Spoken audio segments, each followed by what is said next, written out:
As you can see here, all the stones also have a different texture on it. Normally when you place this mesh a couple of times, then it would always have the same cracks everywhere. And let me just show you. When I throw this mesh in, and let's take a look on the other side. And when I copy this mesh,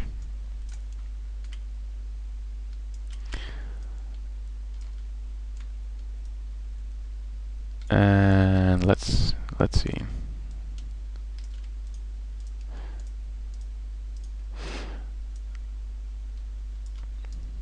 You can see all these stones look the same, and if you even make it look a little like this wall,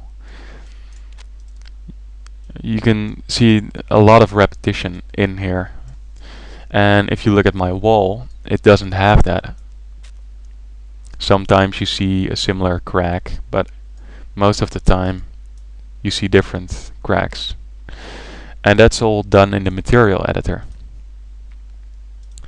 And there's one really important note in the material editor that most of you probably never ever used, because it's only useful for procedural buildings. Let me show you. Let's load up the material editor. This will take a while, but oh, there it is already. Let's throw this. So here's my material. The most important part is this node here, the per instance random. If you type in here per, then you can create one by dragging it in. The only thing this does is giving every mesh that's in an that uses mesh instancing, and the procedural building uses that. It gives it a different value. So let's to show you what this does is I will just plug it in. Let me just, I noticed that when you create an error in the material editor, you can work much quicker. So when you're working on large materials, you know what you're doing, you might just want to create an error and then start working, because it responds much quicker. So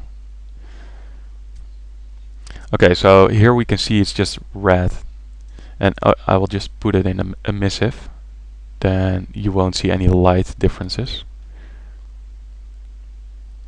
And this is really slow, but if I save it, then you will see that this wall on the left, these will all be red, like on the right here, because these meshes don't use mesh instancing.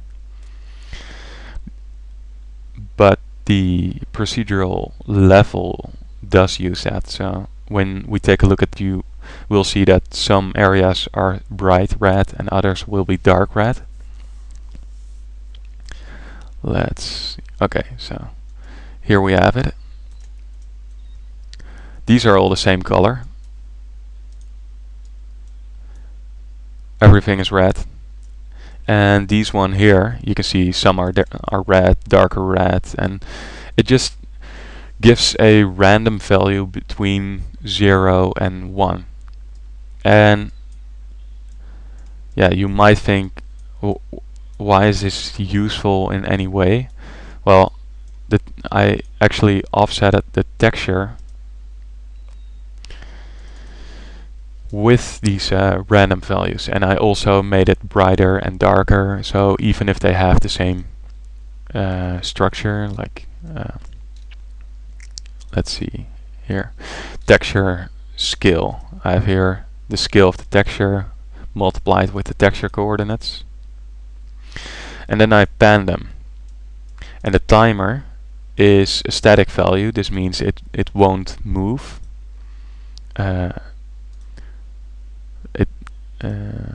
normally you use banner for like water or something that needs to move, so you insert a time variable. But when you use a static variable, you can offset it. So I use a linear interpolation between 0 and some weird value, 7.632. That's just, I made that up. There's no reason why this value is there. You can give it any value you want. Then we have the alpha channel, which is the per instance random. This means if the per instance the random is 0, it will output a value of 0. If it is 1, it will output a value of 7.632. And if it's in between, somewhere in between there, it will go in between these values. So 50% is like 3.8 something. And here I use the per instance random with 2 different colors. So I use a lower brightness and a higher brightness color. And the same goes for this one. 0 means it will output red, 1 means yellow, and otherwise it will come up with a value in between, and that means if we take a look here, we have yellow and red. So if the values in between are orangey colors. And another thing is you have vertex color, which is exactly the same thing as a per instance random. So this is just the same node. You will notice that if I put it in, it's a white value. But and when I click apply,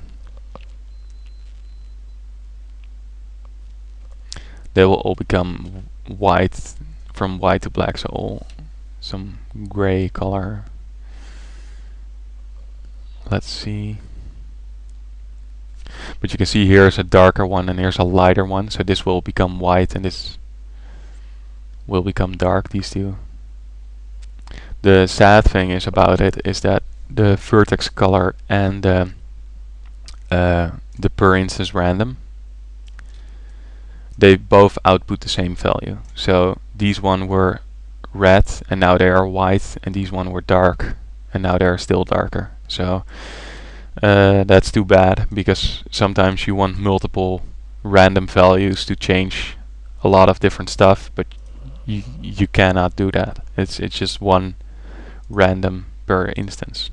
But it would be cool if they had that, but they don't. So yeah, if you go deeper in this material editor, you will see that it's you can do a lot with just this one node and changing your environment.